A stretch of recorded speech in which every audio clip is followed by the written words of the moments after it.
माघ महिन्यातील शुक्ल पक्षातील एकादशीला जया एकादशी म्हटले जाते. जो भक्त या दिवशी प्रेमाने श्रीकृष्णाचे स्मरण, नामस्मरण किंवा ध्यान करतो त्याचा जीवनातील सर्व संकटे स्वतः भगवान वासुदेव दूर करतात अशी मान्यता आहे. पंचांगानुसार माघ शुक्ल पक्ष एकादशी 28 जानेवारी रोजी संध्याकाळी 4:34 सुरू होईल आणि 29 जानेवारी रोजी दुपारी 1:56 समाप्त होईल. उद्या तिथीनुसार जया एकादशी व्रत 29 जानेवारी 2026 गुरुवारी पाळले जाईल.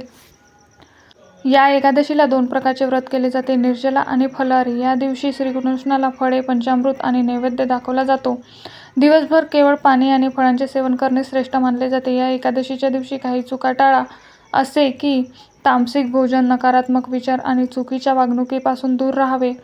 शास्त्रानुसार एकादशीला भात खाणे टाळावे, वाढदिवसापासून दूर राहावे, वादविवाहापासून दूर राहावे. ओम नमो भगवते वासुदेवाय नमः या मंत्राचा जप करावा. एकादशीला तुळशीची पाने तोडू नये. तुम्ही पूजेसाठी 1 दिवस आधी तुळशीची पाने तोडू शकता. या दिवशी गरजू लोकांना काही वस्तू दान कराव्यात. प्रत्येक एकादशी तिथीला वेगळे महत्त्व आहे. जया एकादशीला केलेले आराधना मनोकामना पूर्ण करणारी आणि विशेष काम कृपा मिळवून देणारी ठरते. म्हणून या दिवशी काही विशेष सेवा आणि उपाय देखील केले जाते. तर जया एकादशीच्या दिवशी आपल्याला एका ठिकाणी 1 दिवा लावायचा आहे. त्याचबरोबर पिवळं पिंपळ वृक्षाला आपल्याला एक वस्तू जी आहे तर ती अर्पण करायची आहे. ही वस्तू अर्पण केल्यामुळे काय होईल तर आपण जे काही दुःख, दारिद्र्य, गरिबी आणि तर ती नष्ट होईल आणि आपल्या आर्थिक समस्या हळूहळू कमी व्हायला सुरुवात होईल. त्याचबरोबर ज्या काही पैशासंबंधीच्या अडचणी असतील तर त्या थोड्या कमी होतील. त्याचबरोबर आपण जो काही पितृदोष आहे, ग्रहदोष आहे आणि शनिदोष आहे तर तो सुद्धा दूर होण्यास मदत होईल किंवा दूर होईल. यासाठी आपल्याला पिंपळाच्या झाडाला एक वस्तू जी आहे तर ती आवर्जून अर्पण करायची आहे.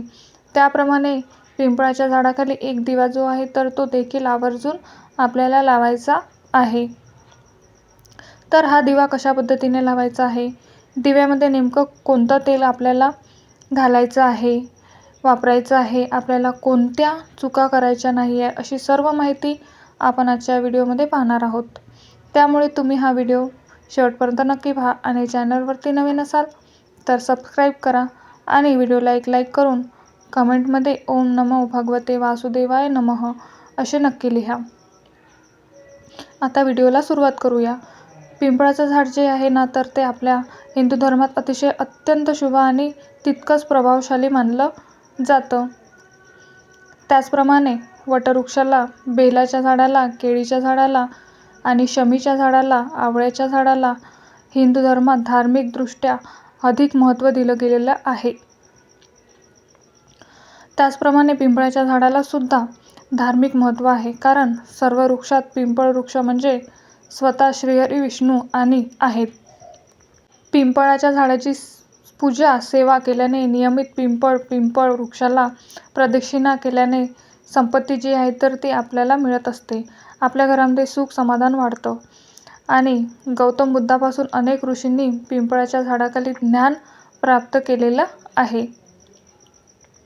पिंपळाच्या मुळामध्ये साक्षात ब्रह्मदेव आहेत, फांद्यामध्ये भगवान श्रीहरी विष्णू आहेत आणि झाडाच्या टोकाशी भगवान शिव आहे आणि पिंपळाच्या पानामध्ये साक्षात माता लक्ष्मीचा वास आहे आणि फळामध्ये सर्व देवी देवतांचा निवास आहे. पिंपळ वृक्ष म्हणजे भगवान श्रीहरी विष्णू देवांचं एक स्वरूप आहे. त्याचप्रमाणे आपल्या पूर्वजांचं आणि तीर्थक्षेत्रात एक निवासस्थान आहे. त्यामुळे या झाडाची पूजा केल्याने भगवान श्रीहरी विष्णू देव आणि माता लक्ष्मीचा सुद्धा कृपा आशीर्वाद जो आहे तर तो प्राप्त होत असतो. एवढंच नाही तर सर्व देवी देवतांचे सुद्धा आपल्याला आशीर्वाद जे आहे तर ते मिळत असतात. अक्षय पुण्याची प्राप्ती होते. आता आपल्याला पिंपळाच्या झाडाला कोणती वस्तू अर्पण करायची आहे ज्यामुळे पितृदोषापासून आणि सुटका होईल. त्याचप्रमाणे पिंपळाच्या झाडावरती नेहमी शनी महाराजांची छाया असते. त्यामुळे शनी दोष जे आहे तर ते सुद्धा दूर होतील. आणि ही वस्तू आपल्याला कोणत्या वेळेमध्ये अर्पण करायची आहे. पिंपळ वृक्षाची पूजा जी आहे तर ती आपल्याला प्रदोष काळामध्ये करायची आहे. आणि ज्या काही वस्तू अर्पण करायच्या आहे त्याचबरोबर दिवा लावायचा आहे तर तो प्रदोष काळामध्येच आपल्याला लावायचा आहे. कारण तिन्ही सांजेच्या वेळेला माता लक्ष्मी जी आहे तर ती सगळीकडे भ्रमण करत असते. या वेळेला आपल्याला एक लोटा भरून पाणी घ्यायचं आहे. तांब्याचा कलश यामध्ये आपल्याला सुद्धा पाणी जे आहे तर ते भरायचं आहे. थोडीशी साखर जी आहे तर ती टाकायची आहे. त्याचबरोबर आपल्याला थोडंसं गाईचं कच्चं दूध जे आहे तर ते देखील त्यामध्ये घालायचं आहे. आणि आपल्याला एक कणकेचा चौमुखी दिवा जो आहे तर तो बनवून घ्यायचा आहे. आणि कणिक आपण ज्यावेळेस मळतो, कणिक लावतो तर त्यावेळेस आपल्याला त्यामध्ये मीठ चुकूनही घालायचं नाही. चिमूटभर हळद जी आहे तर ती आपल्याला घालायची आहे. त्याचबरोबर आणि याचा आपल्याला चौमुखी दिवा तयार करून घ्यायचा आहे. आता त्यांचा चौमुखी दिवा तयार करणं शक्य नसेल तर मग तुम्ही अशावेळी मातीची पणती घेतली तरी देखील चालणार आहे. चौमुखी दिव्यामध्ये 4 वाती ज्या आहेत तर त्या घालायच्या आहे. यामध्ये आपल्याला मोहरीचं तेल घालायचं आहे किंवा मग तुम्हाला जर तुमच्याकडे जर तिळाचं तेल असेल तर ते घालायचं आहे. तिळाचं किंवा मोहरीचं तेल घालण्याचा जास्तीत जास्त प्रयत्न करा. मग ज्यांना शक्य नसेल त्यांनी आपण घरामध्ये जे वापरतो ते सुद्धा घालू शकतो. यानंतर हळदी कुंकू अक्षत फूल, त्याचबरोबर आपल्याला थोडेसे काळे तीळ, काळे उडीद जे आहे तर ते सुद्धा घ्यायचे आहे. आणि त्यानंतर पिंपळाच्या झाडाजवळ गेल्यानंतर सर्वात अगोदर आपल्याला पिंपळ वृक्षाला प्रार्थना करायची आहे, नमस्कार करायचा आहे. आणि त्यानंतर आपल्याला अगोदर चौमुखी दिवा जो आहे तर तो प्रज्वलित करून घ्यायचा आहे. दिवा ठेवण्याच्या अगोदर आपल्याला खाली डायरेक्ट जमिनीवर दिवा कधी ठेवायचा नाही. कारण की जमिनीला आस लागते, म्हणून आपल्याला एक पान किंवा फुलाच्या पाकळ्या किंवा तांदूळाचं आसन तुम्हाला घ्यायचं आहे. आणि नंतर दिवा ठेवायचा आहे. दिवा प्रज्वलित करायचा आहे. दिव्याला मनोभावे हळदी कुंकू अक्षत फूल अर्पण करायचं आहे. आणि त्यानंतर दिवा आपल्याला प्रज्वलित केल्यानंतर दिव्याला परत एकदा नमस्कार करायचा आहे. यानंतर आपण सोबत जे काही कलश भरून पाणी घेतलेलं आहे तर ते पाणी आपल्याला ओम नमो भगवते वासुदेवाय नमः या मंत्राचं पठण करत आपल्याला हे पिंपळ वृक्षाला पाणी अर्पण करायचं आहे. त्यानंतर तुम्हाला हळदी कुंकू अक्षता फूल जे काय आहे तर ते अर्पण करायचं आहे. आणि आपण जे काय साखर किंवा खडीसाखर किंवा पिवळी मिठाई तुम्ही जर नैवेद्य म्हणून सोबत नेलेली असेल तर तो नैवेद्य म्हणून तुम्हाला तिथे ठेवायचा आहे, अर्थातच अर्पण करायचं आहे. आणि धूप अगरबत्ती लावून तुम्हाला ओवाळायचं आहे. यानंतर आपल्याला काळे तीळ आहे, काळे उडीद आहे जे तर ते सुद्धा अर्पण करायचे आहे. अगदी चिमूटभर तुम्हाला काळे तीळ आणि काळे उडीद जे आहे तर ते अर्पण करायचे आहे. उडीद ओपन केले तरी सुद्धा चालतील. यानंतर आपल्याला अजून एक वस्तू पिंपळाच्या झाडाखाली ठेवायची आहे. ती म्हणजे ज्यावेळी आपण घरातून बाहेर जाणार आहोत ना, त्यावेळेस आपल्याला सप्तधान्य जे आहे तर ते घ्यायचं आहे. प्रत्येक धान्याचे आपल्याला 5 किंवा 7, 9 असे दाणे घ्यायचे आहे. विषम संख्येमध्ये घेण्याचा प्रयत्न करा. अशी तुम्हाला सप्तधान्य घ्यायची आहे. आपल्याला हे धान्य आपल्याला मुठीमध्ये ठेवायचं आहे आणि घराच्या मुख्य दरवाजावरून 7 वेळा ओवाळून घ्यायचं आहे. म्हणजे आपल्या घरातील जी काही निगेटिव्हिटी आहे तर ती त्यामध्ये कॅप्चर होईल. आणि ही धान्य आपल्याला पिंपळ वृक्षाखाली अर्पण करायचं आहे. अशा प्रकारे पिंपळाच्या झाडाखाली पूजा करायची आहे. पिंपळाच्या झाडाखाली तिळाच्या किंवा मोहरीच्या तेलाचा दिवा लावायचा आहे. दिवा लावताना आपल्याला दिव्यामध्ये अखंड 5 तांदूळाचे दाणे जे आहेत तर ते देखील दिव्यामध्ये घालायचे आहे. आणि जेव्हा मोहरीच्या तेलाचा दिवा पिंपळाच्या झाडाखाली लावतो तर त्यावेळी शनी महाराजांचा शनीशी संबंधित त्रास जो आहे तर तो दूर होतो असतात. आपल्या साडेसाती जी आहे तर ती हळूहळू कमी होत असते.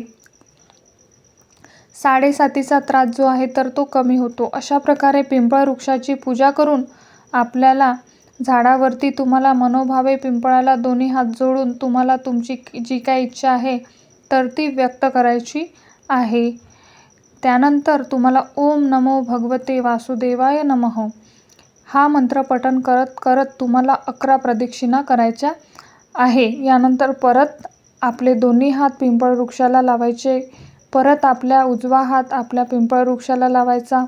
डावा हात आपल्या हृदयावरती ठेवायचा. परत एकदा इच्छा आपल्याला व्यक्त करायची आहे आणि त्यानंतर माता लक्ष्मीचं आणि भगवान श्रीहरी विष्णू देवांचं एकदा स्मरण करायचं आहे. 5 मिनिट आपल्याला त्या झाडाखाली विसावा द्यायचा आहे, म्हणजे आपल्याला तिथे बसायचं आहे.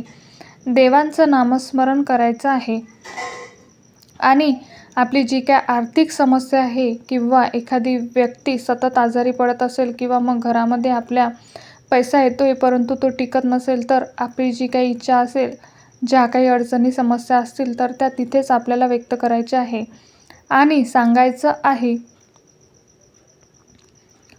अशा प्रकारे आपल्याला हा जो उपाय आहे तर तो करायचा आहे. कारण की स्वतः शनिदेवांनी सांगितलेलं आहे की जो कोणी व्यक्ती पिंपळ वृक्षाची पूजा करेल त्याला शनीचा त्रास जो आहे तर तो होणार नाही. ज्यामुळे पिंपळ वृक्षाची पूजा केल्यामुळे शनीचा त्रास जो आहे तर तो आपल्याला होत नाही आणि म्हणून आपण ज्या काही समस्या आहेत तर त्या दूर होण्यासाठी, त्याचप्रमाणे आपल्या शनिदोष पितृदोष संपवण्यासाठी आपल्याला पिंपळ वृक्षाची पूजा जी आहे तर ती आवर्जून गुरुवारी व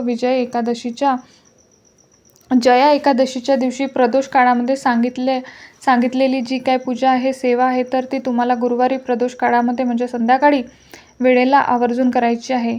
कृपा करून परत एकदा सांगतो, सकाळी कोणीही उपाय सेवा करू नका, पिंपळ वृक्षाखाली जाऊ नका. संध्याकाळी प्रदोष काळ केव्हा सुरू होतो तर 4:30च्या नंतर प्रदोष काळ जो आहे तर तो सुरू असतो आणि या प्रदोष काळामध्ये तुम्हाला पूजा करायची आहे. तुम्ही 7:30 पर्यंत काळ असतो. त्यानंतर तुम्ही अगदी 10 वाजेपर्यंत जवळपास जर कुठं तुमच्या पिंपळ वृक्ष असेल तर तुम्ही पूजा करू शकता. फक्त 4:30 नंतर संध्याकाळच्या वेळेला तुम्हाला पूजा करायचं आहे. जास्तीत जास्त प्रयत्न करायचा आहे. तर हा माहितीपूर्ण व्हिडिओ तुम्हाला कसा वाटला? व्हिडिओ तुम्हाला आवडला असेल, व्हिडिओतील माहिती उपयुक्त वाटली असेल तर व्हिडिओला एक लाईक नक्की करा आणि चॅनलला सबस्क्राईब करून आम्हाला प्रोत्साहित करा. श्री स्वामी समर्थ. जय जय स्वामी समर्थ. ओम नमो भगवते वासुदेवाय नमः.